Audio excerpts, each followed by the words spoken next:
Primera carta de Pablo a los Corintios, y él estaba dando algunas razones para defender su derecho a ser sostenido económicamente y además en otras áreas que conciernen al ministerio. La tercera razón, continuando con la secuencia que llevamos, la tercera razón que Pablo da para hacer su defensa como ministro estaba claramente establecida en la ley de Dios. Tercera razón, estaba claramente establecida en la ley de Dios. Primera de Corintios 9:8. Dice Pablo, ¿digo esto solo como hombre? ¿No dice esto también la ley? Porque en la ley de Moisés está escrito, no pondrás bozal al buey que trilla. ¿Tiene Dios cuidado de los bueyes o lo dice enteramente por nosotros? Pues por nosotros escribió, porque con esperanza debe arar el que ara y el que trilla con esperanza de recibir el fruto. Si nosotros sembramos entre vosotros lo espiritual, es gran cosa si segáremos de vosotros lo material. Bueno, Pablo no está hablando acerca del principio de pagar a los obreros por su trabajo solo como hombre, sino él fortalece su afirmación diciendo que es algo que estaba también claramente establecido y enseñado en la ley de Dios.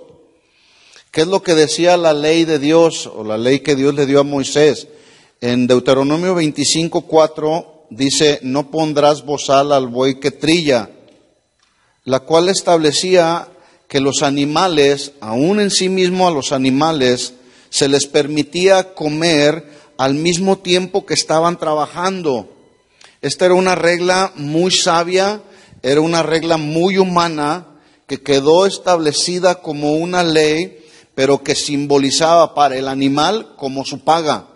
El animal iba trabajando en aquel entonces para pisar el grano. Lo que hacían, usaban animales que iban pisoteando toda la cosecha que recogían el trigo, y el animal iba pisoteándola. Pero ese animal que estaba haciendo su labor tenía el derecho de poder comer de lo mismo que estaba pisando, trillando, para que esa fuera como su paga, ¿verdad? Imagínense al animal trabajar y no comer, se muere, ¿verdad? Más o menos es la idea que Pablo está dando y hace referencia de la ley. Y la respuesta a la pregunta que hace Pablo, ¿tiene Dios cuidado de los bueyes? ¿Cuál sería la respuesta? Sí, debido a que Dios tiene el interés por los animales, por el bienestar de los animales. En Job 38:41 dice que Él prepara el alimento al cuervo. Miren cómo Dios tiene cuidado no solamente de los animales. En el Salmo 147:9 dice que Él da a la bestia su mantenimiento. Y en Mateo 6:26 Jesús habló acerca del Padre Celestial que alimenta las aves del cielo. Entonces, ¿tiene Dios cuidado de los animales? La respuesta es sí. Y el asunto que Pablo está tratando se resume de la siguiente manera.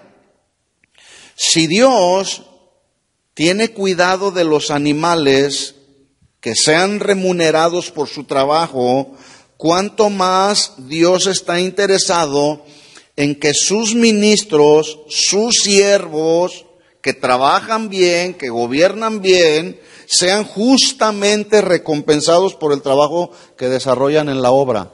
Sería una incongruencia que al animalito sí se le provee por causa de su trabajo y al pastor no, o al ministro no.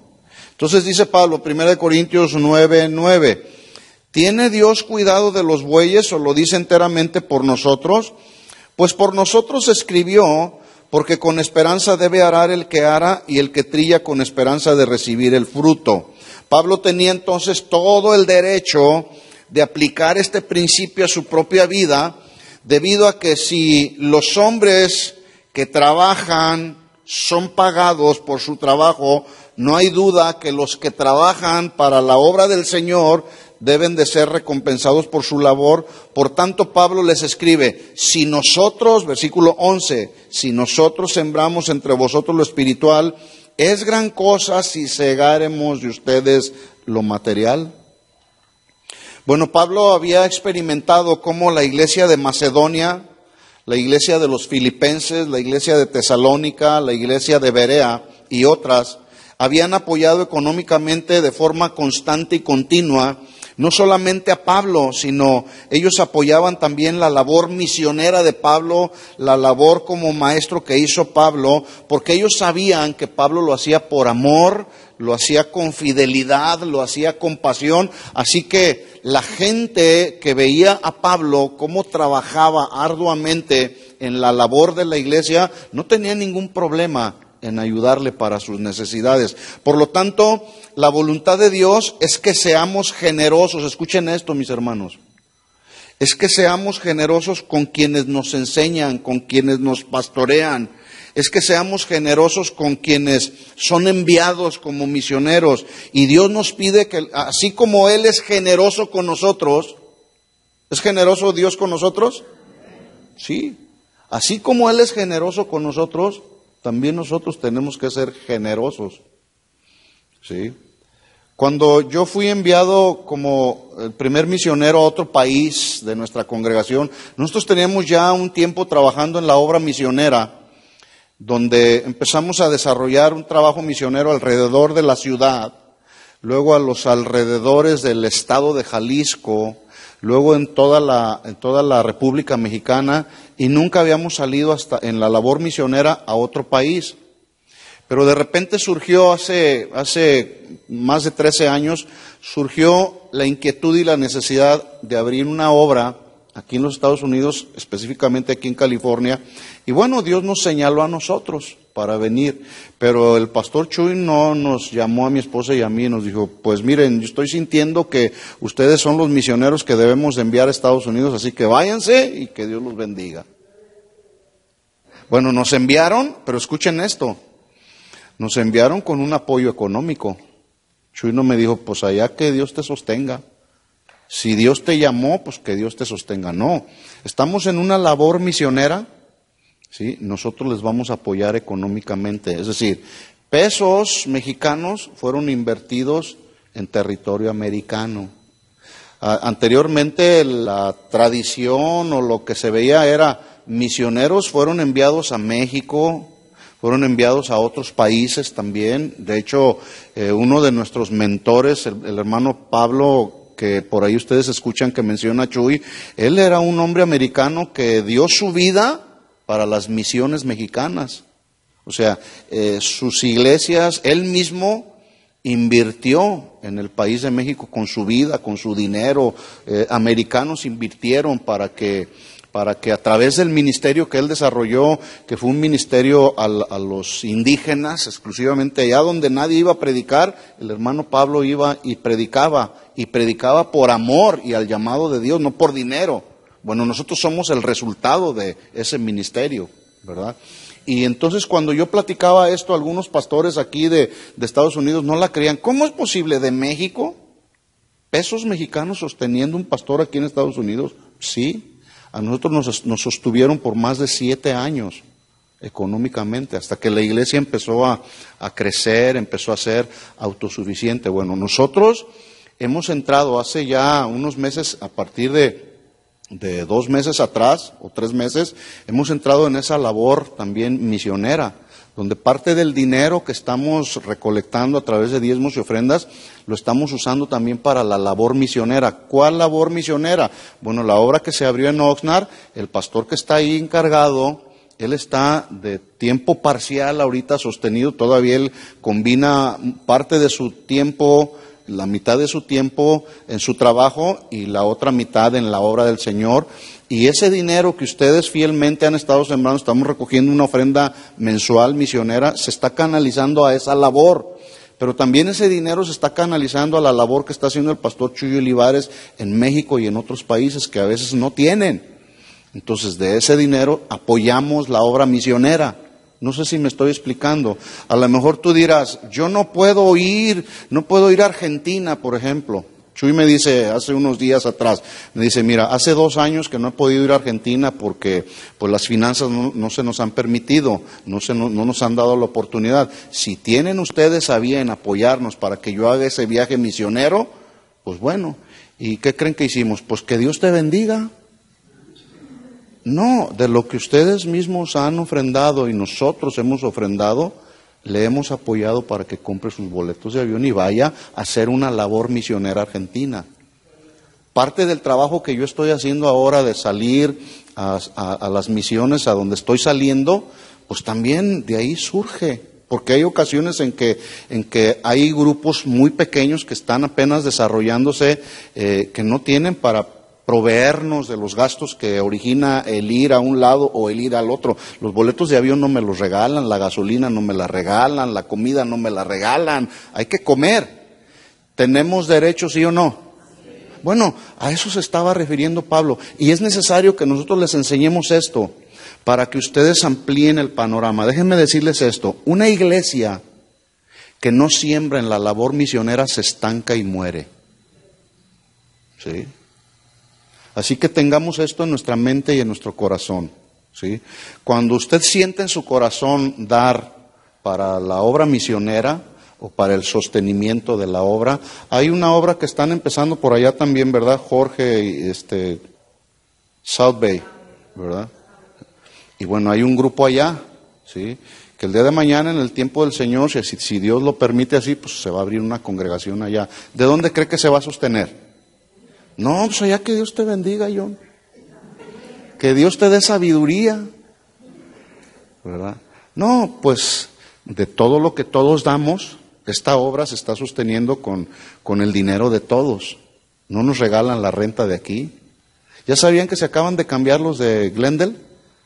¿Sí saben que se cambiaron de localidad? Un edificio donde ahora sí tienen un poquito más de comodidades que en el anterior. Pero nunca se quejaron los hermanos. Llegaba el tiempo de calores y estábamos sudando a chorros ahí. Bueno, Dios ya abrió la oportunidad para un edificio que ya tiene mejores condiciones, hay aire acondicionado, etcétera, etcétera. Nos cobran más de renta, pero ¿de dónde sale? De todo lo que nosotros aportamos. Así es como se sostiene. Si se dan cuenta, aquí no hacemos el famoso talento, ¿verdad? ¿Se acuerda del talento? Hermanas, pues hacer pozole para sostener la obra. Una obra, ¿sí? Una iglesia no se sostiene vendiendo comida, mis hermanos, ni haciendo conciertos y cobrando la entrada. No se sostiene así. Una obra se sostiene por lo que todos damos, con generosidad. ¿Estamos de acuerdo? Bueno, esto estaba establecido en la ley. Pablo está defendiendo su ministerio, ¿sí? Y está defendiendo su derecho a ser sostenido económicamente. Otra razón que Pablo da, la cuarta razón que Pablo da para defender su derecho a ser sostenido, es: otros sí ejercieron este derecho, dice Pablo en 1 Corintios 9:12. Si otros participan de este derecho sobre vosotros, ¿cuánto más nosotros? Pero no hemos usado de este derecho, sino que lo soportamos todo por no poner ningún obstáculo al Evangelio de Cristo. Al parecer los corintios habían siempre sostenido a sus pastores, entre los cuales estaba Apolos y Pedro, según 1 Corintios 1:12 y 3:22. Los corintios habían ofrendado para el sostenimiento de Apolos, pero también para Pedro. Como el pastor fundador de la iglesia y como apóstol, Pablo tenía, por decirlo de alguna manera, más derecho a ser apoyado que los otros. Sin embargo, Pablo dice: no he usado de ese mi derecho. Ustedes, en otras palabras, ustedes han apoyado a Pedro, han apoyado a Apolos. Yo soy el fundador de la iglesia en Corinto, pero soy el apóstol, soy el que he trabajado para ustedes con fidelidad, con limpia conciencia, no he abusado de ustedes. pero no quiero usar mi derecho. Él renunció voluntariamente a ese derecho diciendo, sino que lo soportamos todo. Ahí en el versículo 12, dice, sino que lo soportamos todo por no poner obstáculo al evangelio. El sentido básico de la palabra soportar, el griego lo traduce llevarlo todo en silencio o sobrellevarlo en silencio.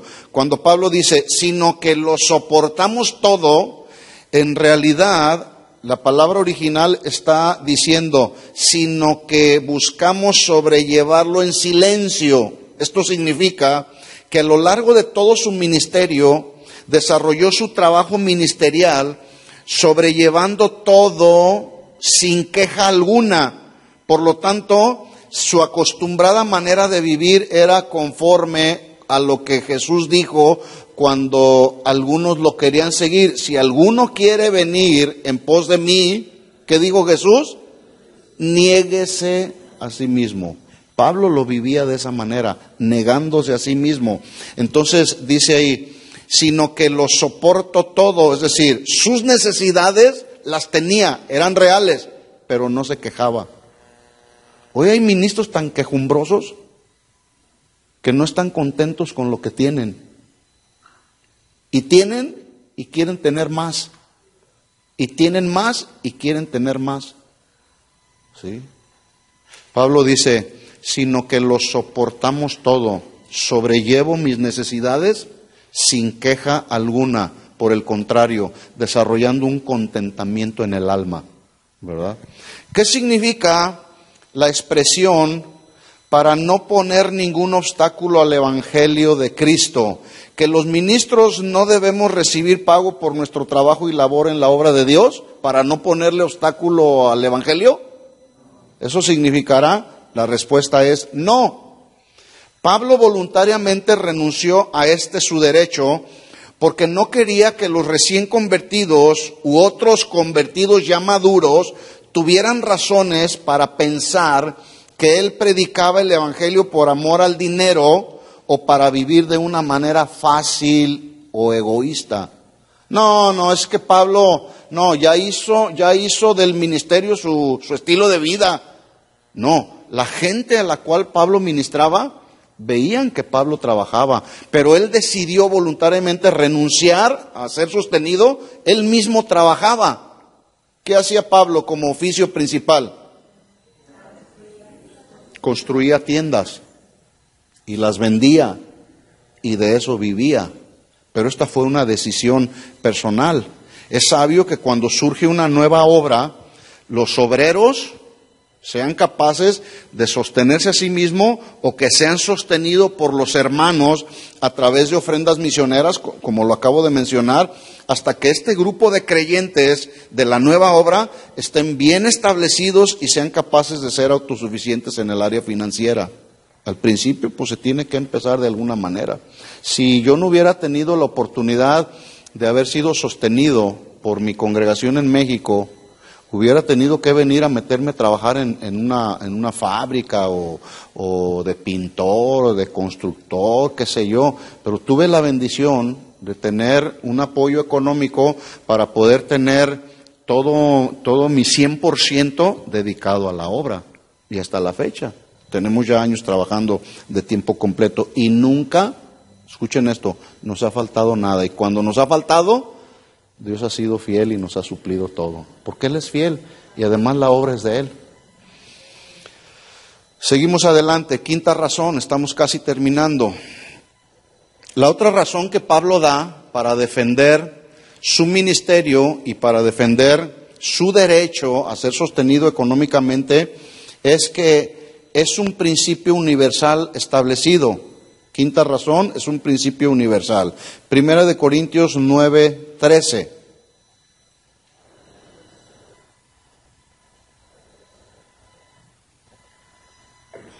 ¿Quién tiene por ahí Primera de Corintios 9:13? Que lo lea fuerte, con voz de trueno.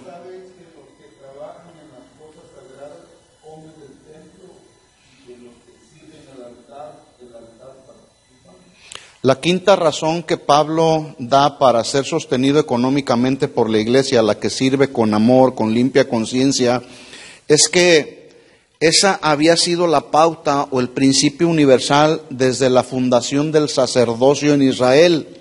Por eso habla de un principio universal.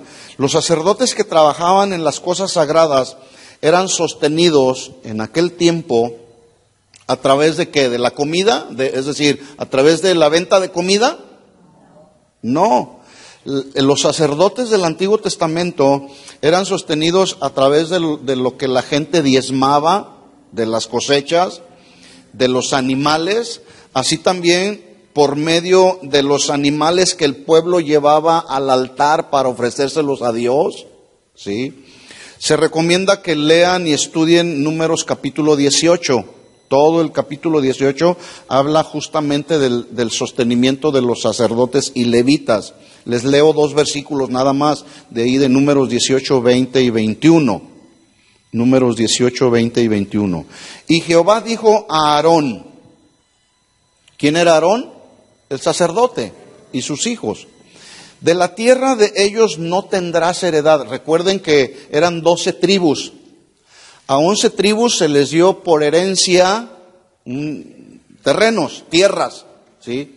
¿Cuál fue la tribu la que no recibió herencia terrenal? La tribu de Leví. Y aquí hay algo bien interesante, dice ahí. De la tierra de ellos no tendrás heredad, ni entre ellos tendrás parte.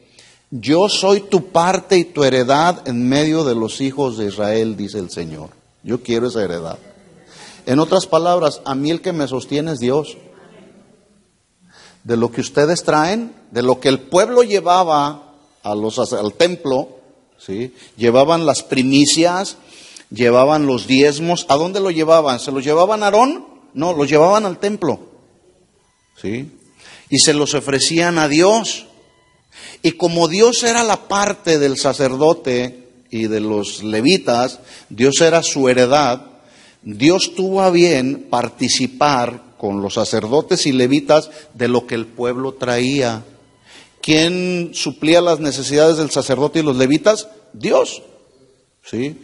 Este es el principio universal que se estableció desde el Antiguo Testamento. Entonces dice el Señor, no tendrás heredad porque yo seré tu parte en medio de los hijos de Israel, versículo 21. Y he aquí, yo he dado a los hijos de Leví todos los diezmos en Israel por heredad, por su ministerio, por cuanto ellos sirven en el ministerio del tabernáculo de reunión. Lo que Pablo está confirmando aquí es que así como los sacerdotes del Antiguo Testamento servían en el altar como una forma de vida dedicada a Dios, y Él había provisto su sustento, el sustento de los sacerdotes, asimismo todo ministro genuinamente llamado por Dios para trabajar de tiempo completo para el Señor, debía ser sostenido de acuerdo a lo que los creyentes traen como ofrenda para el Señor, a la casa del Señor. ¿Estamos de acuerdo en eso? ¿Sí? Entonces, la sexta razón. Sexta razón, es una ordenanza de Jesús. Último versículo, 1 Corintios 9, 14. Acuérdese, el tema es los derechos de un ministro. Y Pablo nos está dando, en estos 14 versículos, nos está dando las razones por las cuales él estaba defendiendo su derecho a ser sostenido económicamente y apoyado en todas las labores que él desarrollaba como ministro del Evangelio. En 1 Corintios 9:14 establece Pablo la última razón, hablando que era una ordenanza de Jesús. Dice, así también ordenó ¿quién? ¿Pablo?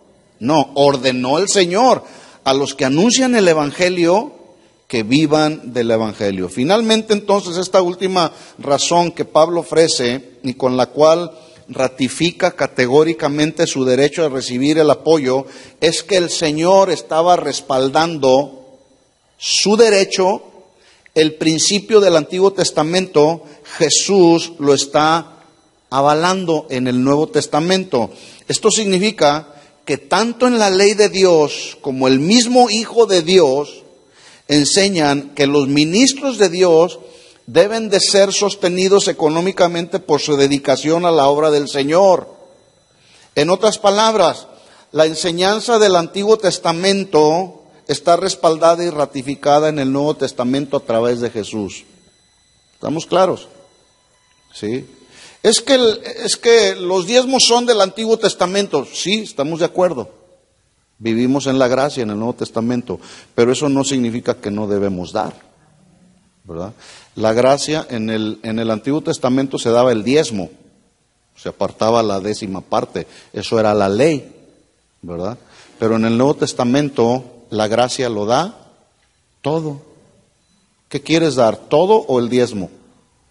Porque hay el día de hoy una controversia con ese asunto de que el diezmo es del Antiguo Testamento. Ok, está bien, no des tu diezmo, dalo todo.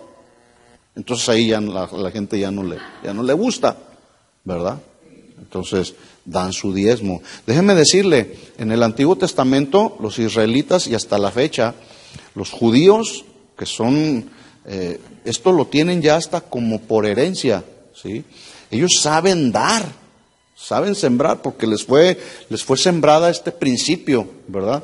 Pero en el Antiguo Testamento ellos repartían primicias y daban diezmos y daban, se calcula que en el año todo lo que daban no era solamente el 10%. Iba más del 10%, alcanza hasta el 23% más o menos, haciendo ya un balance de todo lo que daban durante todo el año, ¿sí? No daban exclusivamente el diezmo, ¿sí?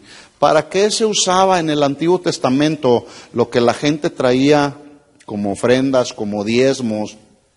¿Para qué lo usaban? Lo usaban en 3 áreas importantes. Número 1, para los gastos que originaba la dedicación del templo, el templo donde se reunía el pueblo de Israel a alabar y adorar al Señor y a ser instruidos. Número 2, para suplir las necesidades de los que trabajaban en el templo, pero también para suplir las necesidades de los que tenían necesidad del pueblo de Dios, en esas 3 áreas. Y en esas 3 áreas nosotros igualmente desarrollamos lo que viene, los ingresos que vienen a través de sus diezmos, de sus ofrendas. En esas 3 áreas las desarrollamos. Pagamos una renta, se paga el salario de los que trabajan de tiempo completo, pero también ayudamos a los que están en necesidad cuando padecen alguna necesidad. Lo menos que podemos hacer es darles para que coman.